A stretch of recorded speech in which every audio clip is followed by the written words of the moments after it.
Episode 75. Robot. Do you like robots? No, not particularly. I like androids, but you already knew that. Ooh. Androids. Robots. Androids. Well, let me tell you right now, this is about a robot, not an android. This is not the android story. No, I know. It doesn't have a nice butt, so I know. Well, the androids we see will have a nice butt, trust me. But, speaking of butts,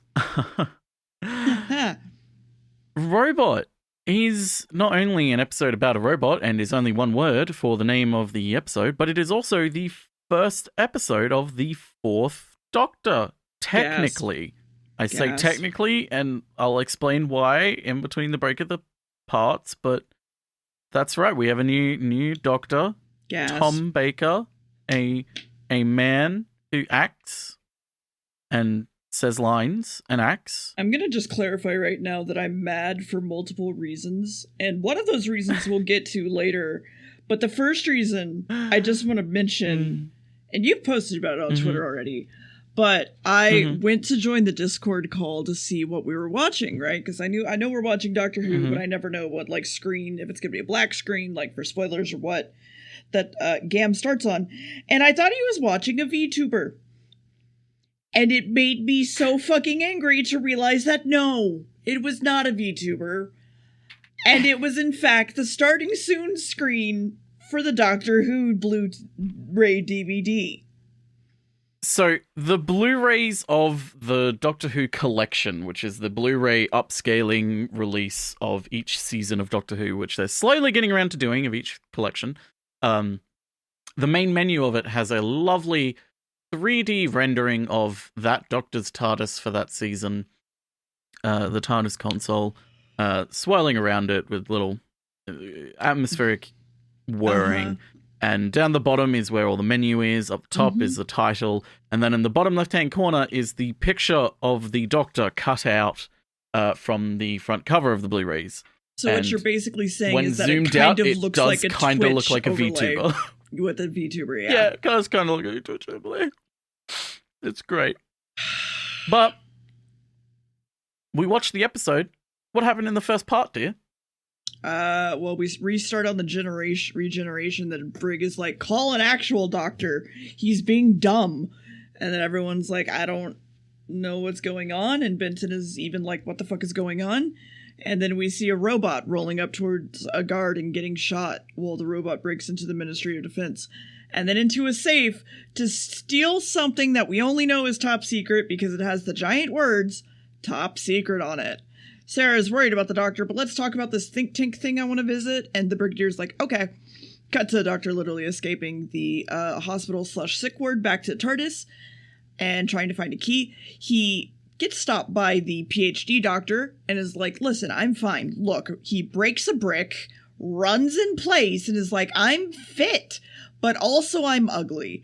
And so let's jump rope together. And then the Brigadier and Sarah are like, where is the Doctor? And she doesn't want him to leave, and he's trying to get in the TARDIS and leave, and he says, and they're like, the Brigadier needs help for the top secret. And then, having remembered Sarah and the Brigadier, he comes out and he's like, okay, I'll help. Meanwhile, the robot is attacking again. Better call the Brig before I die, says the guard. Then he dies. Yep. He doesn't die. The Doctor puts on some clothes, quote unquote, and the Brig is like, please don't wear that or that or that or that. Okay, come on. And then off to the crime scene. So we can look at this dandelion he found that I know the exact weight of what stepped on it because it turned it to dust. Sarah is at the thing she wanted to go to, but the people there are shady as fuck and very obviously evil. So why would they need the parts for who would need the parts for a disintegration gun? What else would they need? Why would they take it? And then Sarah instantly walks into a room that she shouldn't go to, and it's very empty, but it was a robotic session, and the professor left some stuff there, and Sarah slips on something before they leave. And then they leave. Inside of the factory, there's a safe with a thing inside the thing, with every possible, I forget what it is. I think he said like a generator, something, I don't know. A generator. Yeah, a focusing generator. Yeah. In there, and we have to protect it because the robot is now digging its way into the safe. And then one of the unit dudes notices, shoots at it, gets killed. Sarah is talking to the robot professor because something was off back at that think tank, and just various other questions. And then there's this weird rope in the other room, and she's like, And so Sarah thinks about her visitor's pass again, drives back there, is like, I left my journal. And then the robot, the hole is found, and they also have found some cool robot footprints at this point. Sarah sneaks her ass back into the institute, back into the robot area to look at that stuff on the ground. It was oil. But then suddenly there's a giant robot coming after her. Whoa, that's the first part. Mm-hmm. Oh no, there's a robot in this episode about robots? Yeah, maybe. Not sure yet. Mein Gott. Oh no. Okay, so I say technically this is the first episode of The Fourth Doctors because this was filmed back to back with Planet of the Spiders, which was the last episode if you remember. Mm-hmm. So it's basically the same production team here or there. Robert Holmes has taken over from Terrence Dicks and is the new script supervisor, script editor. But Terrence Dicks convinced he saw this new change as an opportunity to quickly secure a contract now that he's gone back to freelance writing, because remember their series that they wanted to do completely failed, so he's basically going back to freelance writing. And so he convinced his replacement, Robert Holmes, that the program had a tradition of departing script editors being commissioned by their successors. So that's why this episode is written by Terrence Dicks, because he convinced Robert Holmes that there's a tradition of, oh, well, the guy leaving is always asked to, write a script, of course. Mm-hmm. Which is why it feels very Terrence Dixy in places. You don't say. Some plot conveniences there. Political messaging, definitely. MacGuffins. A lot of references to a few MacGuffins here and there. But that's why it is the way it is. It's also the last episode produced by Barry Letts, because after this, he's gone.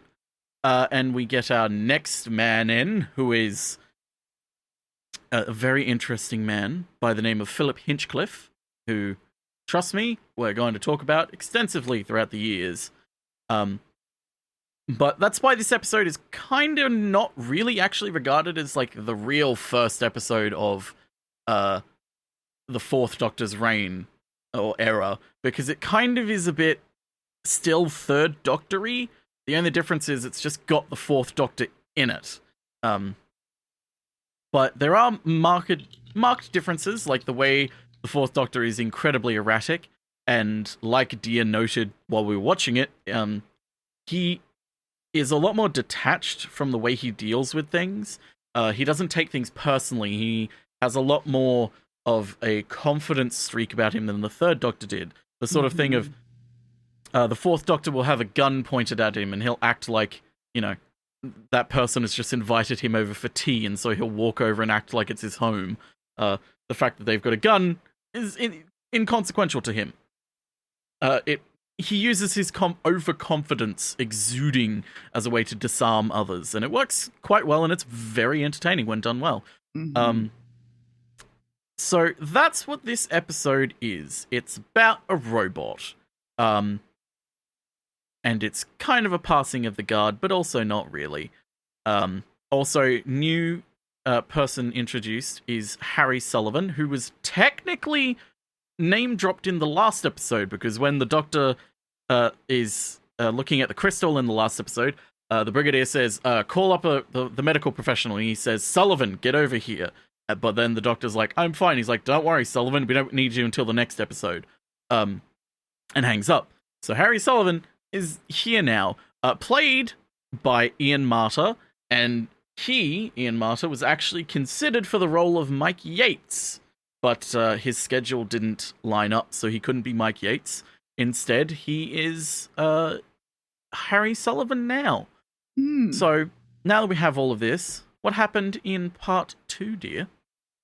Well, Sarah goes to run outside, but then that one evil lady is like, "Hi, it was a prank, bro. We knew you were being sneaky." And then the doctor thinks about where Sarah is for a second while they're talking to her about the robot. It's apparently a prototype to replace humans in dangerous situations, while the two evil people kind of glance at each other.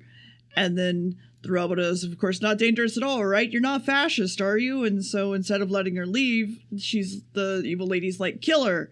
And then the robot's prime directive is in conflict, so they're like, "No, I can't do that." So look, it's not dangerous at all, right? So then Sarah talks about like, "Wow, it had emotion. That was weird. And are you okay?" And Evil's like, "It's just a machine. Also, don't fucking tell anyone what you saw." And then as soon as Sarah leaves, they talk about how it only just had the inhibitor fixed, and Sarah could have died. Then Sarah walks directly into the room with the doctor, explains everything about the robot instantly, about everything she saw. On the side, we see some brain surgery on the robot and how it may have some feelings. And then they show the robot something and call this man an enemy to the human race to be killed. Let's plant someone inside the facility as a role, says the crew, but instead let's go talk to that robot professor. He gave over orders for the robot to be destroyed, so there's no way it's still there. It was like his son. He has my brain and stuff. He can't be violent, but those people will probably destroy his mind. Cut to that one guy who is the enemy of humanity and the robot breaking in and killing him. And then cut back to them talking about him being murdered and the think tank people being in a cult. Sarah goes to bed, quote unquote, and the doctor just kind of lays on the table to go to sleep. Meanwhile, the science man is being #pranked and his robot comes to visit. Sarah, of course, has shown up to the cult, who tells Sarah that she shouldn't wear pants. And the doctor and the brigadier go to think tank to look at the robot, but it's apparently been dismantled. Sorry.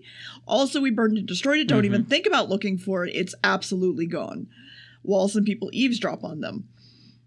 Someone from the Ministry of Health is here. Everyone needs a medical checkup. And it's the unit's doctor. And then the professor calls and asks the doctor for help with the robot. "It's almost insane," he says. "Oh no, too bad the think tank people are here to fuck up his shit." So the doctor leaves a note and drives over in Bessie and Sarah and the newly promoted Benton, apparently. By the time the doctor shows up there, he's alone and the robot wants to kill him. So that's that. Oh. The robot want to kill? Yeah. Robot go a bang a bang a boomer. So Professor Kettlewell, we made several jokes about the fact that his hair is erratic, and it's very obvious that he's a scientist. Fun fact, the actor's hair just grows like that. His hair just naturally was like that if he grew it long enough, so he actually just suggested, "Hey, do you want me to just have my hair like this for the role? Because, like, it'll look natural," and, I mean, mad scientist, like, crazy scientist man. Yeah. They're like, "Oh, okay, yeah, that's cool." I will say also, during this episode, while writing it, Terrence Dicks still had no idea what the Fourth Doctor would be like. So he basically just wrote the role of how the Doctor would act and everything based on Tom Baker himself, the way he acted.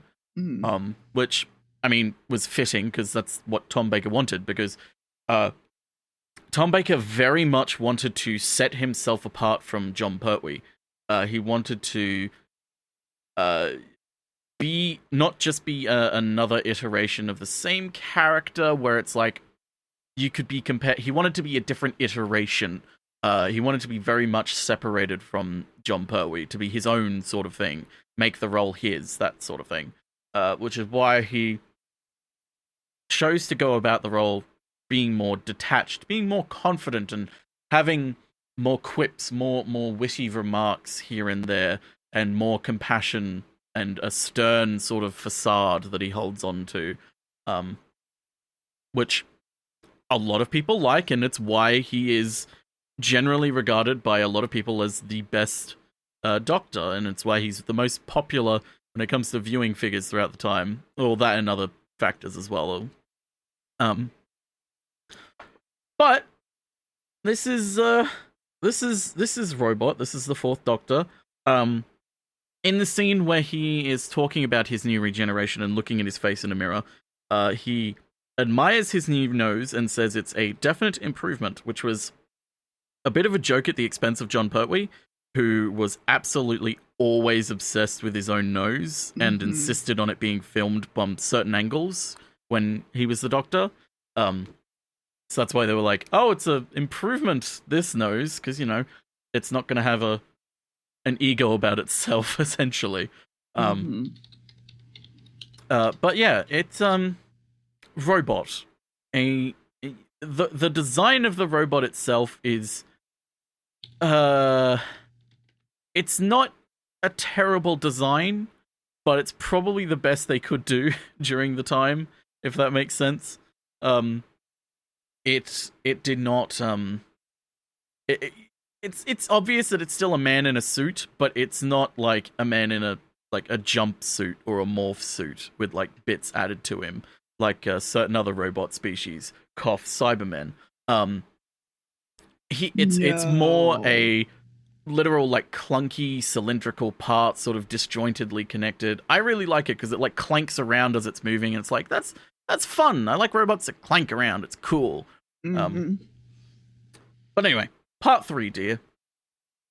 Sarah drives up, sees that Bessie's here, as well as sees everything happening, rushes in. She's like, no, this is my friend. And the robot's now in pain and confused. Then all of Unit shoots at him while it just kind of walks away. And then they find the professor in a cabinet. Also, by the way, we made a metallic version of a virus. It'll remove all metallic waste from the planet. Ooh. And then it's not to be brought up till later. Also, the cult tries to get the professor to join them. And the Sarah's like, wait, if they were trying to get you to join, would you join them tonight and smuggle me in? And then the brig is upset that they've left. And the doctor wakes up from a nap. And the brigadier's like, yo. And then this one time we had nukes and to keep the peace, and everyone gave Britain their secrets in order to be like, yo, bro, don't. And then apparently the cult is a front in order to try to nuke the entire planet. Also, don't trust Kettlewell or whatever the professor dude. That evil lady and man are the leaders, and literally they thank Kettlewell for everything. And also, look at this robot. We're totally not fascists, I swear. Also, the doctor is trying to get into the cult, knocks the guard out, gets into the cult. Also, look, the robot is seeking and destroying for us again, and sees and finds Sarah and reveals her. Then the doctor comes up and has a whole shtick on stage before he's also captured. Something eco-fascist, time to kill the doctor and Sarah, time to pretend to get fucking shot when the brigadier arrives. And then the PhD doctor calls the brig, mentions there's a bunker. He gets fucking, I thought he got shot. He gets hit over the head, I guess. So off to the bunker he gets with hit in the head. Unit to surround them with miniguns. But we have a defense system on the bunkers. Then they call into the brig and go, don't try it, bitch. The robot is in the same room as the PhD doctor and Sarah now. And the bunker's grenaded, so they should be okay. All the defenses are good. But the doctor's like, wait, and sets off all the landmines. With them advancing, they decide to use the robot in the disintegration gun, and everyone runs away. So then they call in a toy tank to shoot at the robot, but it just gets disintegrated. That poor toy tank. That's it. Timmy's tank. I thought it was Tommy. It was Tommy. Tommy's tank. Yeah. Timmy lost the tank to Timmy. Mm-hmm. Tommy. Tim. Tom. Oh, wait, no, that's a... Oh, God, I just remembered a really fucking bad joke in New Doctor Who. They have a character who's a small child in Victorian London who is called Thomas. And he is a... It's like, get it? Like TomTom, the GPS thing? Yeah. And he literally guides a character around by going, at the next intersection, turn right. Your destination will be 5 meters ahead, sir. It's fucking awful and I hate it. Anyway, Robot, good episode. After part 3, few things we're going to talk about real quick. Number 1, what was I going to say? Oh, that's right. This book that I'm reading has some great editorial opinions in it that I kind of agree with. Episode 3 starts by reprising the entire 2 1/4 cliffhanger scene from the end of the episode 2. It's a fight between the Doctor and the robot, which is clunky and only is bearable to watch the first time because of the quirky things the Doctor does and happens to him. Other than that, it's just like, But it is the longest straightforward reprise of the 1970s, and that the longest sort of version of this is the past episode, we're just playing it again at the beginning of the next episode. And nobody in recent years has been able to sit through it without reaching for the fast forward button. You don't say. That's what the fucking book says. Okay. Secondly, let's talk quickly about where this comes from. So, immediately after World War II, a group of second-string American scientists formed a collective of essentially a technocracy, advocating a streamlined, logical lifestyle based on pseudo-scientific, quote, rational principles. They all wear identical grey suits, drove the same model of car, lived by the book. That sort of like creativity and all of these, you know, flares of life, like not only unnecessary but are impeding on actual progress. So we need to take all that out, sort of thing. As the impending oil squeeze, population explosion, pollution crisis, and energy crunch threatened everything, it's funny how we look back on the 70s as, quote, carefree, when it was anything but carefree, with all of these things beginning to happen. So this school of thought had a bit of a revival in the 70s. It was meddled with a little bit in the Soviet Union, but it was more so in Britain, where, you know, stiff upper lip, sort of queen and country, that sort of thing, was a little bit more rife. Many people wanted the world to listen to the scientists, not the generals and politicians at the time. So that formed the basis of, initially, the 1950s film The Day the Earth Stood Still, in which a character visits Earth with a message of peace, love, and, you know, all that sort of shit, backed up by a robot with a fucking gun. The robot spends the film basically destroying the military, etc., etc., but you get all these sorts of stories coming along. And that sort of idea of technocracy, of like the smart elites know how to, like, if we could just listen to them and let them run society would be much more efficient, and we would be able to solve all of these problems without the bureaucracy of greed and stupid people, essentially. Taking that to its natural endpoint, you get something like one of the possible endpoints of that sort of line of thinking is essentially ecofascism, where the baseline thinking is humanity is the virus. We need to get rid of humanity. Humanity's the problem. Earth is much better without us, that sort of thing. Which is why they're eco-fascists. You learned something. Which is basically what the SRS is built on. The SRS is basically presented as a fascist science group who wants the women folk to stay in the kitchen while its leader comes across as a bitter spinster. Yes, dear? You can't be sirs.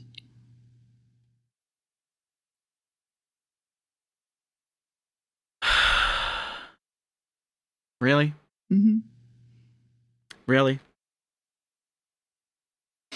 Anyway, the series has a complicated relationship with feminism, as we've sort of talked about previously. At some points, it is very much pro-women's liberation, and on other points, it's very clearly written by a man who may agree with women's liberation, but does not understand what that really means. For instance, you have Miss Winters, who is the leader of this group and the villain of the story, one of the very few female villains in Doctor Who. But, yeah, she's a part of this group that essentially wants women to stay in the kitchen and men to be leaders, but only scientific ones, and anyone who doesn't follow them has to die, essentially. She just needs the love of a man to sort her out, sort of thing. Here she uses her feminism as a means of scoring points off Sarah to get Sarah on her side, and then she later exploits the Brigadier's inability to shoot a woman because he's a gentleman. A British gentleman would never shoot a woman. Which is why Sarah then goes, he won't, but I will. Fuck you. But it's that sort of thing. That's where this episode kind of comes from. But the main inspirations for like the robot in general and all the elements around the robot were based around King Kong and iRobot, which makes sense because you have Isaac Asimov's iRobot with the robot constantly questioning emotions and prime directives of not harming humans and yet being programmed to kill humans and it going insane as a result. And King Kong with everything that happens in episode 4. Hey, speaking of episode 4, what happens in episode 4, dear? Well, let's start the nuclear countdown for that war thing while we go check on our food stores. Sarah and PhD Doctor getting out of the ropes. Brigadier launches an attack so the Doctor can get around to cut off the lock to the door. Mm-hmm. The Professor is starting to regret nuclear war, but is stopped when he tries to blow it up. But Sarah and the Doctor dude are running in to help, which lets them get out, and the robot is like, what? All of you enemies to humans? Which lets them run inside the bunker. And also the robot killed his own crater and goes crazy. The missiles are going to go off, and the Doctor stops the countdown at the last second. Oh, it's like the second. The robot is gone when they come back. Sarah's also missing. That's weird. It's almost like the robot kidnapped her. It also wants to destroy all the rest of the human race. They bring up the they bring up the metal virus again, and it gives the Doctor an idea, and they go back to the Professor's lab. Robot restarts the computer countdown and is going to build more robots once the humans are dead. The Doctor says the robot has an Oedipus complex, and to call all the countries and turn on the failsafes, which they do. Doctor makes the virus, but the Brigadier uses the disintegration ray on the robot, which, much like Power Rangers, makes it grow 5 times its size that day. And then Sarah tries to run, but gets picked up by the robot, King Kong style, drops her off on a building, robot stomps around, kills a dude, crushes a house, it's a thing. So the robot comes by, or the Doctor comes by with a smoking bucket of gack that they drive towards with the robot, even though it gets chroma keyed out. Splashing the robot with it, turns it red, shrinks it, and kills it into so hard that it disappears. Sarah also now has some PTSD, and the Doctor's like, all right, I'm leaving, I guess. And then they talk about being human for a bit, and they're like, wait, why don't you just come hang out with me in space and just forget about it? And she's like, okay. And then the PhD Doctor shows up and he goes, what the fuck are you doing? What the fuck is that? Goes into the TARDIS and he's like, wow. And then they whoosh away, and I'm fucking so mad. Why are you mad, dear? Because I don't even remember what I had said. I made a joke about, like, wow, is he gonna be the new companion or something? Because he was like, I forget what he was fucking doing. But he was, like, being really He was active. helping the Doctor with test tubes and stuff, I believe. Yeah, and I was just like, or it wow, was because of the whole James Bond thing. I don't know. I basically just made the comment of, like, wow, is he the new fucking companion or something? And then he's his new fucking companion. Yes. So, really quick. So, at the end, the Doctor offers Sarah Jane a jelly baby, saying his very quotable and memorable line, would you like a jelly baby? Fun fact, jelly babies, for non-British readers, are a gelatine fruit-flavored sweet in the shape of, well, babies. Depending on whose account you believe, they were either invented in 1915 as a fundraising gimmick for the war effort, or in 1918 as a way of celebrating the war's end. The US FDA rules meant that any attempts by American fans to get hold of these were impeded, as the red coloring was highly thought to be potentially carcinogenic. This was rescinded in 1986. Bassett's, the original manufacturers, were keen to associate their products with a hit series, but later got litigious over the Candyman, who is a villain in a very, very far-off future episode that I personally love. It is so campy and so 80s that I love it. I've shown you a picture of the Candyman before, dear, but you've probably forgotten or marked it out of your mind because he is something you probably wouldn't want to remember. That's for certain. But yes, that is Robot. Quick note. What's his name? Robert Holmes. We have actually heard before because he has written other episodes so far, such as The Crotons, The Space Pirates, which is a lost episode we haven't been able to watch, unfortunately. Supposedly, that one is essentially a space opera, kind of like a Star Wars, but like a Western in space. The Doctor is a minor character in it, actually. He wrote Spearhead from Space, Terror of the Autons, Carnival of Monsters, The Time Warrior. So he's got a lot under his belt. He also essentially helped create the character of Liz Shaw, the Master himself, and he is very much the type of person who has written the first episode where a companion is introduced quite a lot. But we'll talk a lot about him more as things go along, because he stays on for a teeny while, quite a bit actually. But get that name in your head.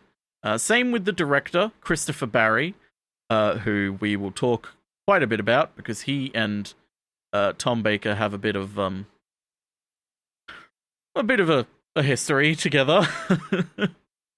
But anyway, Robot, what did you think, dear? Like a 4. A 4 for Fourth Doctor? No. Get it? No. Do you get it? I don't want to get Fourth? it. I Four? get it, but I don't want to get it. Four? Anyway, no, That's all right, I dear. just don't care about this episode, really. Like, there are parts of it that I'm like, okay, sure, but then other parts I'm just like, shut up. It's okay, dear. Next episode, we are going somewhere we've never been before. Space. The Ark in space, actually. The next episode. Ark in space. I hate that I had to sit there and be like, have we technically not been in space? We've been on planets. Technically, we've been both in space and in an Ark that was in space. Because there was an episode called The Ark, if you remember. Shocking. With the mono aliens. Were being killed by the flu. But anyway, The Ark in space. The season truly begins. Anyway, anything else you want to say, dear? Nope. Dear doesn't want to say anything. I want to say goodbye. Goodbye. Fuck you. Dear, don't be so mean.